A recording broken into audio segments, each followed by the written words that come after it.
Bismillahirrahmanirrahim. Assalamualaikum warahmatullahi wabarakatuh. Alhamdulillahirabbil alamin wassalatu wassalamu ala asyrafil anbiya'i wal mursalin wa ala alihi wa sahbihi ajma'in. Qala Allah fil Qur'an, a'udzu billahi as-sami'il 'alim minasy syaithanir rajim. Bismillahirrahmanirrahim. Ara'aita man ittakhadha ilahahu hawahu afa anta takunu 'alaihi wakila. Terangkanlah kepadaku tentang orang yang menjadikan nafsunya sebagai Tuhan, maka apakah kamu dapat melihat ada pemeliharaan atasnya? Shadaqallah wa shadaqa Rasulullah wa ba'd. Ibu-ibu yang mulia, dalam satu hadis Rasulullah SAW menetapkan atau mengajarkan kepada kita satu doa, dan doa ini lazim dan layak untuk kemudian kita bisa baca di setiap waktu, karena ini masuk doa yang tergolong dalam riayah ma'nawiyah, menjaga atau memperbaiki keadaan hati kita. Ya muqallibal qulub, tsabbit qalbi ala dinik. Wahai yang membuat hati itu selalu terbalik, tetapkanlah hati kami ini di atas agama Islam ini. Shadaqallah wa shadaqa Rasul. Pelajaran kita hari ini adalah pelajaran yang kita ambil dasarnya dari hadis atau doa Nabi sallallahu alaihi wasallam itu. Ya. Allah mengatakan, ya muqallibal qulub, wahai yang membalik-balik hati, dan itu maksudnya adalah Allah Subhanahu wa taala. Apa yang dimaksud dengan hati sebenarnya adalah jantung kalau dia secara fisik. Karena kalau dalam bahasa Indonesia, qalbun itu adalah hati atau lever kita. Tapi kalau qalbun yang kita pahami dalam hadis dan ayat itu lebih kalau fisik kepada jantung kita. Dan jantung itu tidak pernah berhenti bergerak. Dan gerakan jantung ini sangat tergantung dengan suasana. Sehingga durasi detak jantung itu kalau dalam kondisi senang dengan kondisi susah dia berbeda. Dalam kondisi nyaman, plong, dengan kondisi sedang gelisah atau takut dia juga berbeda. Nabi SAW mengatakan bahkan dia lebih halus dari kapas, sehingga terhembus sedikit saja dia akan bergoyang. Nah, pertanyaannya tinggal kepada apa yang lebih sering menggoyang hati kita, nafsu kita atau iman kita kepada Allah. Ya. Karena nafsu kita itu bersikap agresif dan dia juga tidak pernah diam. Sampai kepada seorang yang mungkin sedang diam sekalipun, dia sebenarnya sedang bergelora. Makanya seringkali kita walaupun terduduk diam, pikiran jalan. Itu yang sering disebut dengan istilah pikiran sadar sama pikiran tidak sadar. Pikiran tidak sadar, lebih tepatnya bukan tidak sadar, tapi bawah sadar. Yang sering ibu keluhkan sebenarnya kalau sholat, kenapa saya tidak bisa khusyuk? Karena pikiran bawah sadarnya tidak terkendali. Secara sadar ibu sholat, tapi angan-angan, pikiran itu tadi, itu terus berjalan ya. Karena dia memang tidak pernah ibu apa namanya, ibu jaga, ibu bina, ibu rawat. Padahal inilah yang secara sungguh-sungguh harus kita bina, harus kita rawat, sehingga dalam semua keadaan kita bisa pada posisi itminan. Itminan itu artinya posisi tenang di hadapan Allah Subhanahu wa taala. Ya. Mohon maaf saya tidak mendoakan siapapun untuk seperti itu. Tapi jika seorang naik pesawat tiba-tiba mayday, artinya posisi pesawat sedang dalam darurat, bagaimana keadaan penumpang pesawat? Apa yang kemudian muncrat dalam ucapannya itu adalah yang ada selama ini di bawah sadarnya. Sehingga orang yang selama ini tidak peduli kepada Allah, maka dia akan mengatakan, Tuhan tolonglah kami. Sampai pada tingkat orang yang paling tidak peduli sekalipun, dia akan minta tolong kepada Allah Subhanahu wa taala. Bahkan orang yang mengatakan tidak percaya Allah, dia akan minta tolong kepada Allah di waktu seperti itu. Baik, saya mungkin terlalu repot karena ada ibu yang mungkin tak membayangkan bisa naik pesawat seumur hidupnya. Kita contohkan yang paling ringan, ini contoh lah Bu ya. Kita contohkan yang paling ringan bahwa ada, na'udzubillah min zalik, ada sebuah kecelakaan yang menimpa keluarga yang kita sayang. Dia dibawa ke rumah sakit, ditaruh di ruang ICU. Terus dokter keluar dan bertanya, mana keluarganya? Saya, kondisinya amat sangat kritis. Kami akan membantu secara medis. Tolong bantu dia dengan doa kalian. Ibu langsung buru-buru pergi ke musola. Saya mau tanya, apakah ada lamunan selain hanya ingatan kepadanya? Tidak ada. Ibu nggak berangan-angan lagi ke plaza, tidak berangan-angan lagi sinetron yang rutin ibu ikutin. Ibu tidak berangan-angan lagi untuk menceritakan orang lain. Ibu fokus kepada si sakit dan mintanya kepada Allah. Maka saat ibu mengatakan ya Tuhan, saat itu tidak ada lagi ruang antara sadar dengan bawah sadar itu yang berbicara selain Allah. Itu yang sebenarnya saya tadi mengatakan bahwa getaran hati kita, gelombangnya itu yang paling sulit kita sering jaga itu adalah ketundukan kepada Allah Subhanahu wa taala. Sehingga apa yang paling sering bersarang dalam bawah sadar ibu, hati-hati ya, itu nanti yang akan mengantarkan suasana kematian ibu.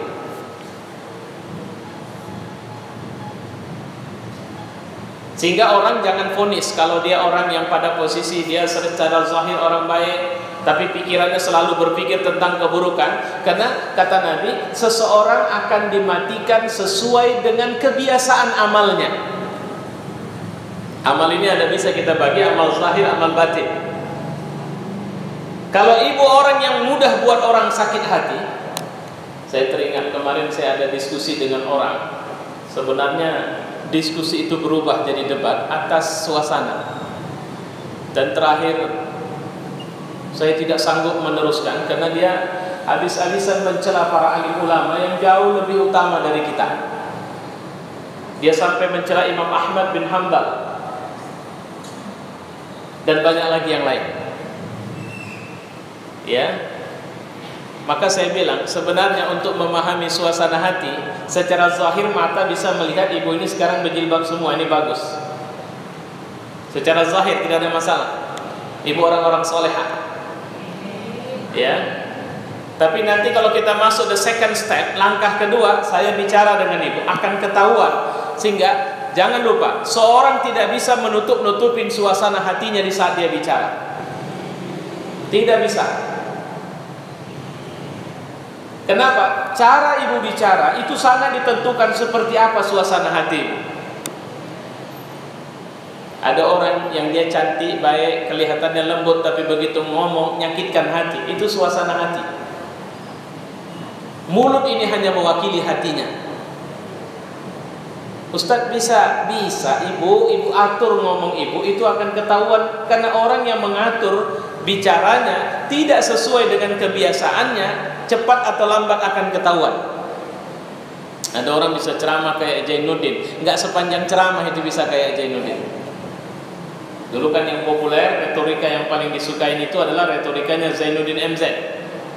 Jadi banyak ustadz-ustadz yang kemudian kalau ceramah modelnya kayak Zainuddin MZ, tapi bisa ketahuan juga aslinya.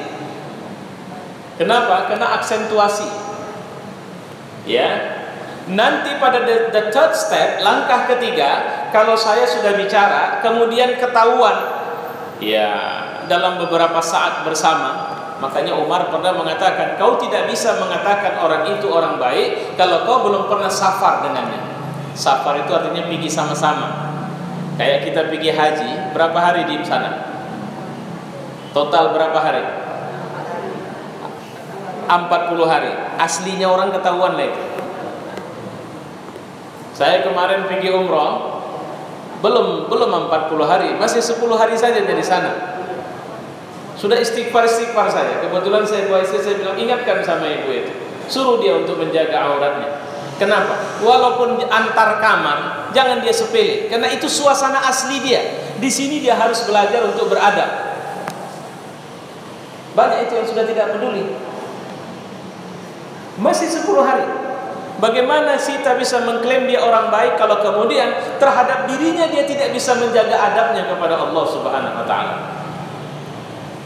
Sama seperti anak muda ketika dia jatuh cinta sama seorang anak gadis, setiap dia berkunjung pada yang dicintainya dia selalu tampil yang terbaik, tapi begitu menikah, pengalaman ibu lah itu. Kemarin tidak pernah kedengaran kalimat kasarnya, sekarang begitu kasarnya dia. Kemarin tidak pernah berbicara tentang masalah harta, sekarang ternyata dia mata duitan. Dan tidak sedikit istri yang kemudian membujuk suaminya agar berdosa sajalah asal uang bisa datang. Nah, itu contohnya. Ya. Baik. Maka sebenarnya ya muqallibal qulub, wahai pembalik hati, wahai yang membalikkan hati. Hati siapa? Hatiku. Allah yang bisa menentukan hati kita dalam kebaikan. Karena kalau kita melakukan kebaikan itu karena Allah. Saya mau bilang sama ibu, apa kalau ibu bisa bangun tahajud itu tanda bukan? Kalau ibu bisa bangun tahajud, bukankah itu tanda Allah sedang sayang atau cinta sama ibu? Kalau Allah tidak cinta, tidak sayang, tak dibangunkannya ibu malam. Coba bayangkan ada berapa malam yang ibu tidak bisa bangun tahajud.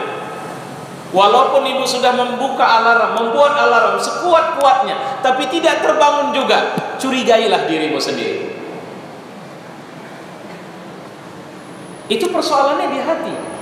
Karena siapa yang bisa disentuhnya untuk bisa bangun adalah orang yang hatinya terbuka untuk dicintai dan mencintai Allah Subhanahu wa taala. Ya, enggak sembarang itu. Ada kadang-kadang ibu sudah berada di depan pintu cinta Allah, tapi pintu itu tertutup. Kenapa? Ibu masih kotor misalnya. Ibu masih ahlu maksiat. Makanya biasanya kemaksiatan akan mencegah kita dari dekat dan merasakan manisnya ibadah kepada Allah Subhanahu wa taala. Jadi kalau dalam 1 bulan ibu tidak bisa menghatam Quran, dalam 1 bulan atau 2 bulan lah saya bilang untuk ibu-ibu, tidak bisa menghatam Quran, atau dalam 1 tahun cuma ketemu Ramadan saja bisa menghatam Quran, itu tandanya ibu sedang memiliki hati yang bermasalah. Ini kalau kita bicara dari pendekatan syariatnya. Ya, baik. Kita harus pelajari lebih jauh apa tanda hati kita kalau sakit. Ini pelajarannya. Pertama, seorang yang hatinya sedang bermasalah, dia akan sulit merasakan tujuan kenapa dia diciptakan. Ibu hari-hari ibu disibukkan ngurusin anak, melayani suami, membersihkan rumah dan sebagainya. Ibu tahu kenapa harus ibu lakukan? Ya memang kewajiban saya. Jangan berhenti di situ. Harus berangkat lebih jauh. Itu bahagian dari ibadah saya. Saya tidak bisa ceramah, tapi saya menginginkan bagaimana di rumah saya adalah ibu dari anak-anak soleh itu. Itu yang harus ibu bangunkan. Memang suami saya bukan orang benar, bukan orang soleh, dia masih terbiasa bermaksiat, tapi saya tidak ingin ikut menghancurkan agama saya bersamanya. Karena rumah tangga itu untuk menjaga agama, bukan untuk menghancurkannya. Ada berapa banyak orang yang tidak mau berumah tangga karena dia tidak mau menjaga agamanya. Maka Nabi mengatakan, siapa yang tidak mau menikah bukan dari golonganku. Beda sama orang yang mau tapi belum ada jodoh. Ya. Tapi kalau secara sadar dia tidak mau, kenapa? Karena bagaimana mungkin dia tidak mau menyelamatkan 2/3 agamanya. Coba bayangkan. Jadi kalau berhenti hanya pada cari makan, kemudian saya sedih lihat banyak ibu-ibu muslimah di negeri kita ini yang setiap pergi belanja hampir-hampir tidak bisa disebut itu pakaian lagi. Karena lebih tepatnya itu baju yang selayaknya hanya ada di kamar tidurnya atau di kamar mandinya dia pakai untuk pergi belanja. Itu ibu-ibu kita. Kenapa itu semua terjadi? Jawabannya, lemah sekali getaran hatinya untuk merasakan rasa takutnya kepada Allah, atau besar sekali penguasaan nafsu atas dirinya sehingga dia tidak tahu berjalan, tidak tahu memperhatikan kehormatan dirinya di hadapan Allah Subhanahu wa taala. Kalau ada ibu-ibu begitu di sini, segera bertobat. Hidup ini tidak lama kok. Kalau lama hidup ini, saya pun nggak mau menjalankan peran kayak atau nggak mati-mati, nggak perlu saya rasa jadi ustaz, karena tak ada matinya. Tapi kita mati dan kita akan mempertanggungjawabkan amal kita, maka hati-hatilah dengan kesenangan yang melupakan akhirat kita. Ya, Allah sudah mengatakan pada ayat yang saya baca tadi, di mana para ulama banyak menafsirkan yang dimaksud dengan orang yang mengikuti nafsunya sehingga kehidupan yang dijalaninya di dunia seperti layaknya binatang. Ulaika kal-an'am, mereka seperti binatang itu. Al-an'am maknanya lebih kepada ternak, artinya diperjualbelikan. Ibu ketika ini, kalau ibu buat pengajian, dulu saya ada ketemu, mohon maaf saya, orang yang memimpin pengajian, tapi kerjanya kesana kemari, mendatangi calon anggota dewan, mendatangi pemimpin-pemimpin, pejabat-pejabat untuk bilang dia pengurus pengajian, dan kemudian meminta bagian dengan alasan sumbangan dan sebagainya. Saya bilang itu tanda sakit hati, bukan sakit hati dalam makna yang sering kita sebut, hatinya bermasalah. Ini ibu-ibu yang jadi pengurus sekarang, hati-hati. Ini jamaah, apalagi ini Medan mau pilkada ini. Dilirik orang nanti ibu-ibu, pasti.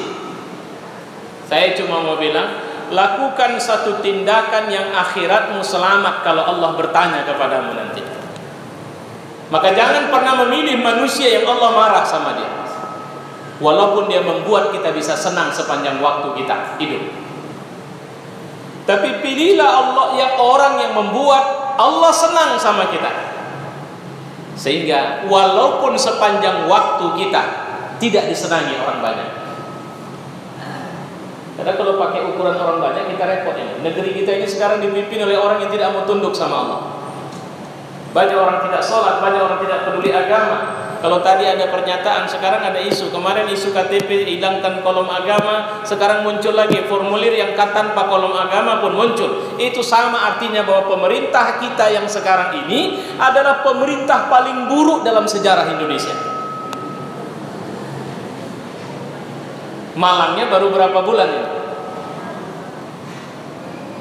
Bagaimana tidak paling buruk ketika di hari pemilihan yang lalu kita tidak melihat, ya, di mana orang-orang bertakwa waktu itu, di mana orang-orang saleh waktu itu, tidak berada dalam kubu dia. Tapi jelek, buruk atau apapun itulah presiden kita sekarang. Makanya sering saya bilang, udah jangan caci maki dia, sejelek apapun dia presiden kita. Walaupun aku demi Allah tidak memilih dia waktu itu. Yang harus kita lakukan sekarang, kita minta sama Allah, ya Tuhan, kami minta rubahlah hatinya, lunakkan hatinya, agar dia bisa memimpin dengan takut kepadamu. Jika dia tetap tidak mau, Tuhan, jaga hati kami, agar hati kami tidak rusak karena kepemimpinannya. Nah, kira-kira begitulah. Kenapa? Saya pikir kita sudah harus berani terang-terangan untuk melakukan kebaikan di saat orang tidak udah berani terang-terangan untuk melakukan keburukan. Sama kayak pilkada kota Medan nanti. Siapa yang mau jadi wali kota? Cari orang yang paling takut sama Allah, yang paling kuat takwanya. Kalau tidak ada, maka mohon ampunlah kepada Allah. Kita hanya memilih orang yang paling mampu menjaga dunia kita, tapi kita yang ngurusin akhirat kita. Kalau bisa kan kita cari pemimpin yang dia bisa ngurusin akhirat kita juga, jagain akhirat kita juga, bukan cuma dunia kita saja. Nah, karena tak ada, maka kita yang harus buat itu ada. Maksud saya, anak-anak kita banyak, saudara-saudara kita banyak. Kenapa? Karena selama ini kita mengukur pemimpin itu maju dengan uangnya. Itu yang kemarin sering saya bilang, ayo buat konsensus lah, ketemu majelis taklim sekota Medan. Kumpulkan para ustadz yang kita tahu mereka, atau orang-orang yang selama ini kita tahu mereka itu takut sama Allah. Carikan sama kami orang yang paling takut sama Allah, yang bisa rawat dunia dan akhirat kami. Nggak usah pun dia langsung, tapi dia bisa membuat kami tidak rusak akhirat kami. Nah, kalau udah ketemu orangnya, nggak usah bicara duitnya. Karena kalau cuma urusan kampanye, kami bisa buatkan balihonya, kami bisa buatkan pertemuan-pertemuannya, kami yang buat. Tapi dia harus mimpin dengan takut kepada Allah. Kita belum bisa, karena penyakit kita tidak mudah bersatu. Persatuan kita itu masih di sini. Tapi begitu sudah bicara siapa yang harus kita majukan, nah itu penyakit kita. Kenapa jadi penyakit? Karena cinta dunia kita juga masih tinggi. Karena kursi, jabatan di akhir zaman kata Nabi adalah kursi yang jangankan orang jahat, orang alim saja bisa jahat di situ. Jadi kalau cuma orang jahat nggak masalah. Orang baik saja bisa jahat di situ. Apalagi orang jahatnya. Ya, baik. Itu yang pertama. Kemudian yang kedua, tanda hati kita sedang sakit, pemiliknya tidak merasa terluka akibat maksiat itu. Tak ada penyesalan.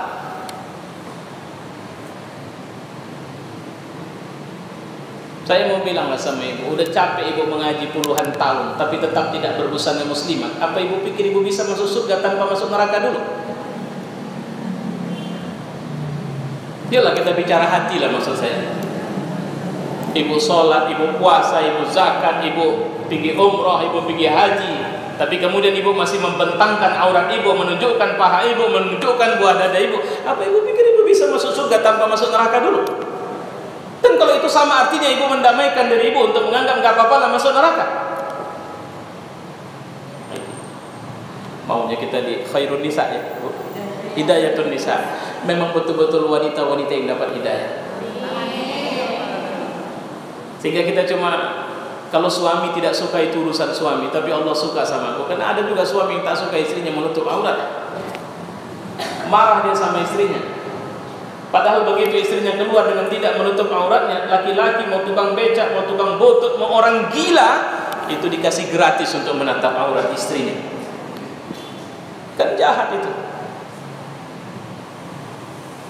Atau dia yakin bahwa matinya masih lama sehingga waktu tobat bisa diaturnya. Nah itu. Dan lihatlah anak-anak kita, lihatlah televisi kita. Itu televisi di negeri muslim itu.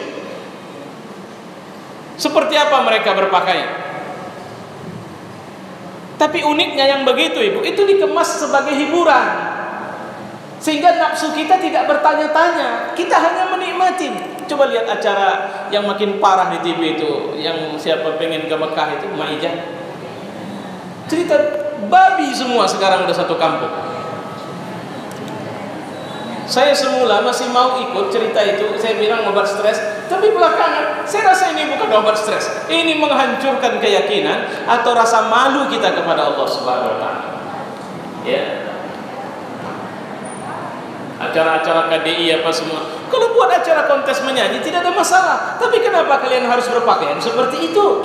Sementara ada undang-undang pornografi, tidak peduli. Kenapa? Karena kita orang yang sudah mengalami. Makanya kalau cuma sakit fisik bisa ada dokternya, tapi kalau sudah hati yang sakit, kita susah cari dokter di mana. Apa tadi yang kedua? Pemiliknya tidak merasa terluka, padahal sudah bercucur-cucur iman, sudah meleleh imannya, sudah tak berdaya imannya. Seorang perempuan kemarin bertanya kepada saya yang saya tidak tahu siapa, saya sudah capek mencari pekerjaan Ustaz,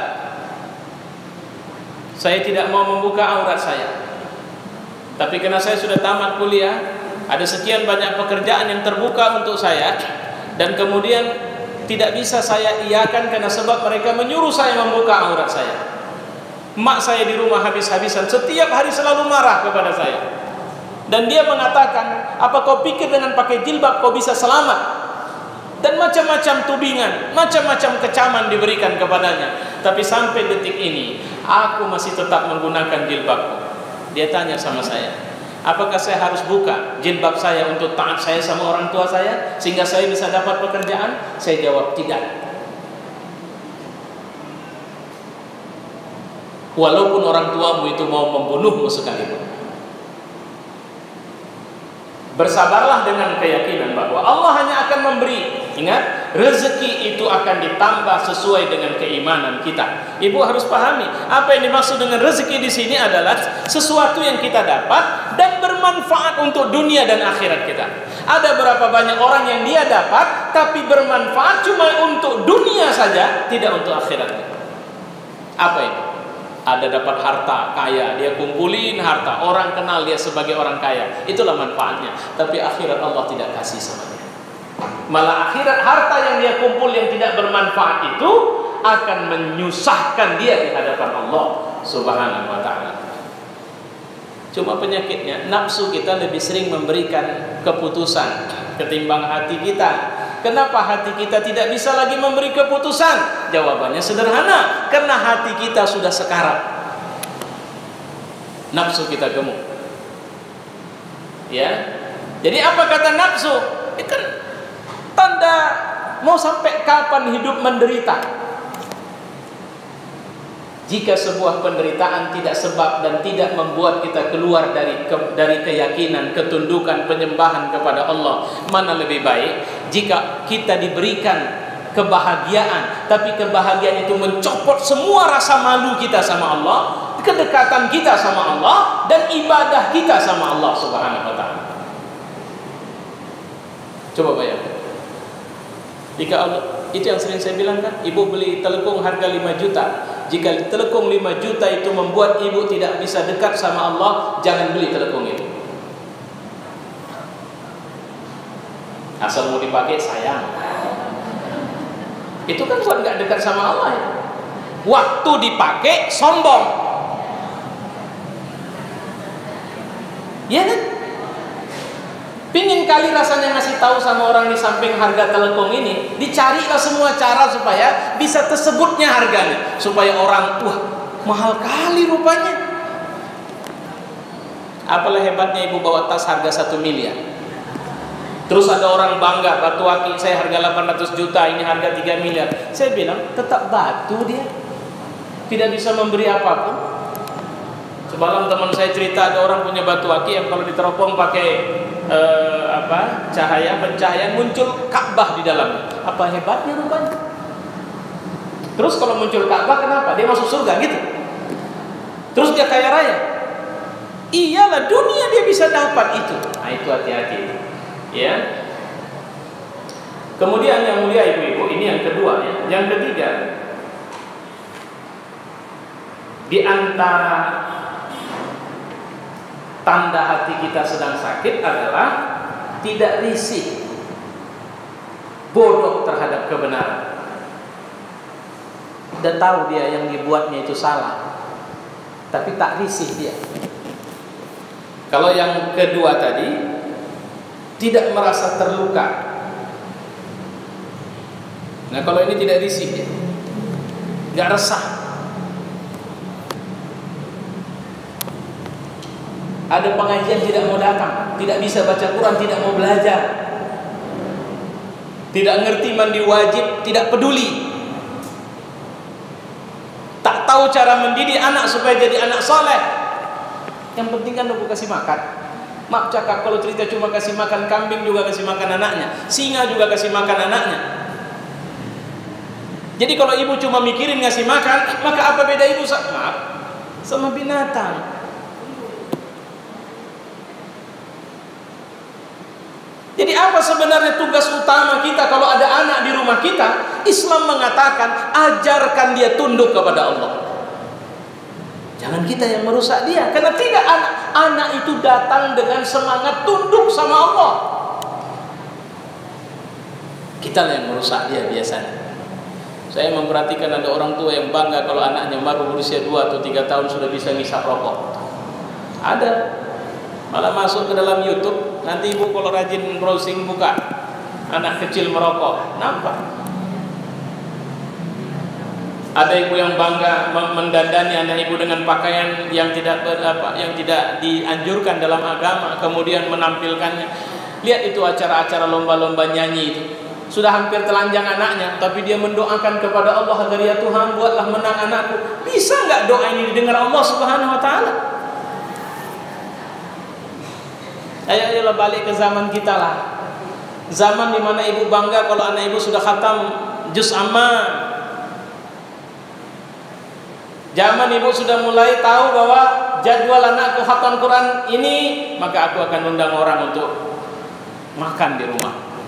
Kenapa ibu undang makan? Karena anakku naik Quran. Itu bahasa orang dulu.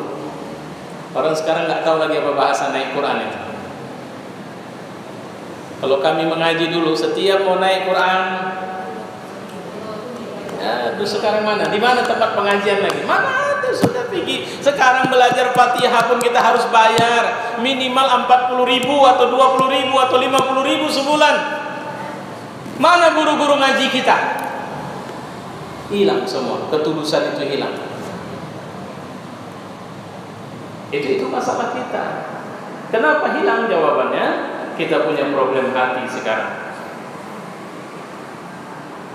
Kebodohan merupakan musibah terbesar, sehingga seorang yang memiliki kehidupan di dalam hati akan merasa sakit jika kebodohan bersemayam di dalamnya. Adakah dosa kemaksiatan yang lebih buruk kepada Allah daripada kebodohan? Ini pernyataan seorang ulama. Ya Abu Muhammad, adakah sesuatu yang lebih buruk dari kebodohan? Dia menjawab, bodoh terhadap kebodohan. Lihat, tadi saya kemari, ada satu warung yang penuh betul. Rupanya orang cari batu-batu di situ. Bukan tidak boleh pakai batu, tapi jangan bodoh memahami batu itu. Orang-orang kafir itu mereka membangunkan patung Tuhan mereka dan mereka mengatakan, berilah kami rezeki. Bagaimana mungkin otak mereka begitu bodohnya untuk mengatakan bahwa rezeki itu diberikan oleh patung batu itu? Kalau mereka bilang bahwa tidak, patung batu ini hanya sekedar mendekatkan kami kepada Allah saja, itu juga kebodohan yang luar biasa. Siapa yang menyuruh mereka harus membuat patung itu? Apakah Tuhan mereka? Kita pun sudah diliputin itu sekarang. Kita sudah tidak tahu lagi hukum. Kalau ibu mau anak ibu bisa masuk sekolah bergengsi, perguruan tinggi bergengsi, apa yang ibu lakukan sekarang? Kita sudah bodoh minta tolong sama Allah, kita tak tahu caranya lagi. Lebih kuat keyakinan kalau ada orang penting yang bisa menolongnya ketimbang Allah Subhanahu wa taala. Ustaz, bukan apa, kebiasaannya kalau kita berdoa belum tentu Allah jawab. Salahnya di situ. Nanti kalau ada rezeki lain kali kita belajar tentang doa ini. Atau kalau tidak sempat ibu buka di YouTube, saya ada satu ceramah kemarin di Kabupaten Langkat kepada ibu-ibu juga, apa syarat dikabulkannya doa. Ibu buka nanti ceramah saya sudah masukkan di YouTube itu. Kalau Allah sudah bilang ud'uni astajib lakum, minta aku kabulkan, 100%, tidak perlu diragukan. Cuma dia bisa mengabulkan dengan beberapa cara. Memang tak diizinkannya anak ibu masuk perguruan tinggi. Saya mohon maaf ya, saya ambil contoh saya tamat SMP, saya minta mak saya masukkan saya ke pesantren, dia tidak kasih. Alasan yang paling kuat memang tidak ada biaya. Akhirnya saya masuk sekolah negeri berdasarkan nilai NEM saya waktu itu. Alhamdulillah, sekolah yang saya masukin akhirnya mampu memberikan apa yang seharusnya diberikan oleh pesantren kepada saya waktu itu. Yang bukan tidak mungkin kalau saya jadi masuk pesantren, mungkin saya tidak mendapatkan itu. Malah di sekolah itulah saya mulai disebut sebagai seorang ustaz waktu itu. Jadi saya sudah memberikan tabligh begini sejak usia 17 tahun. Sekarang umur saya sudah 42 tahun. Coba bayangkan, sudah lebih 20 tahun. Lebih dari separuh usia dakwah yang saya gelutin. Separuh usia saya sudah gunakan untuk berdakwah. Semoga Allah langgengkan sampai akhir hayat dalam kebaikan tentu. Cuma sering kan kita nggak percaya kan Bu? Kayak tadi ini kenapa? Karena alhamdulillah Pak Jumadi bagus, dia berikan advokasi. Coba kalau pergi sendiri,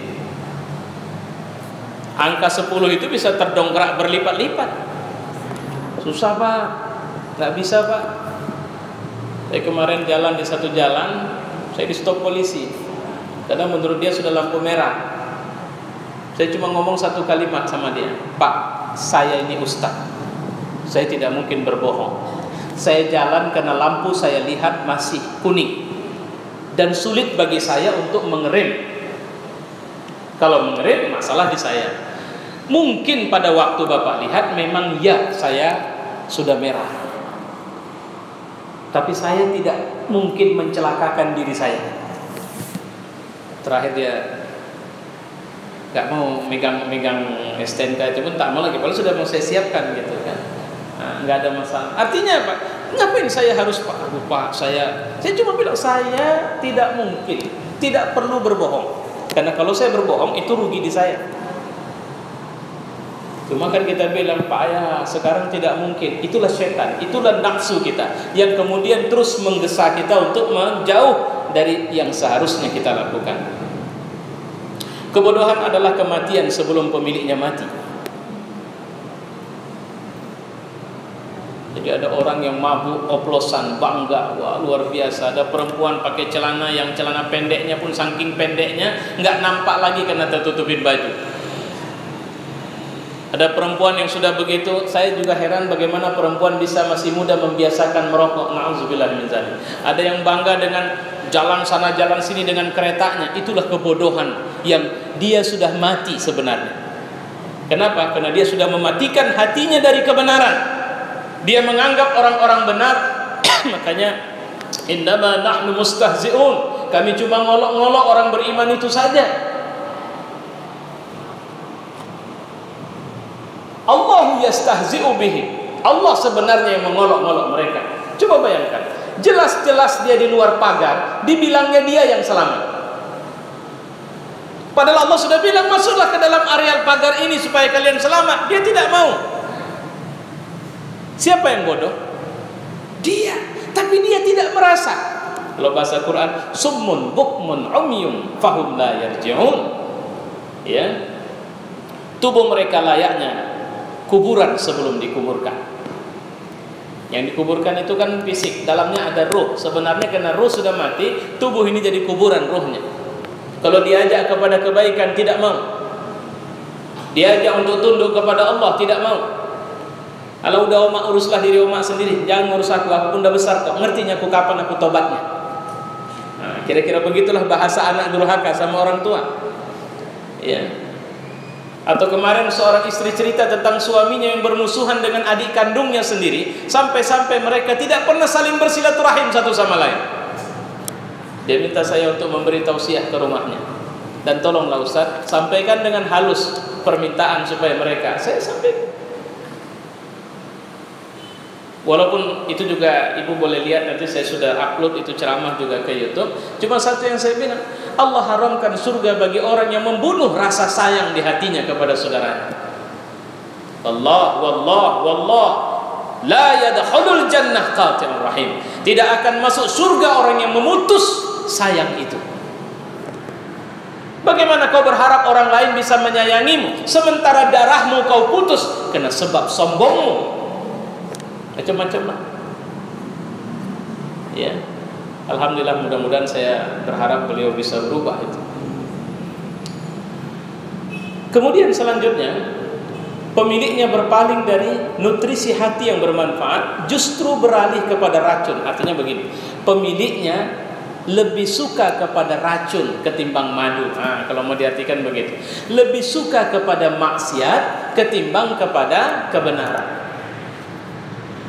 Nah itu dia, kalau ngaji tidak betah.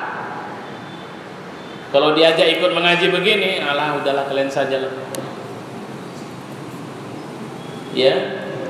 Kalau diberikan nasihat agama, tutup telinganya. Tapi kalau diajak untuk jalan-jalan, subhanallah, itu mau dia. Ini pengajian Hidayatun Nisa ini pernah kita jalan-jalan. Kita pergi sekali-sekali ke Bukit Kubu yuk di sana. Enggak masalah, ini serius ngajaknya. Nanti supaya kita lihat mana lebih banyak ikut ngaji atau ikut ke Bukit Kubu. Banyak ngaji, alhamdulillah. Alhamdulillah. Kalau gitu Hidayatun Nisa memang sudah menjadi madrasah hidayah ibu-ibu. Ya. Saya di rumah lantaran ada pengajian. Yang ngaji biasa cuma 10-20 orang. Begitu berangkat 2 bus.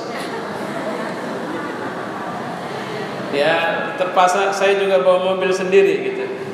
Istri saya bilang, ini banyak yang ikut ngaji bang. Ya udah gak apa-apa, biarkan kita sama-sama senang-senang di sana. Karena ada orang yang makomnya masih begitu itu. Diajak ngaji belum bisa. Kenapa? Sakitnya masih parah kali. Ya. Nah, jadi itu di antara tanda penyakit hati itu juga.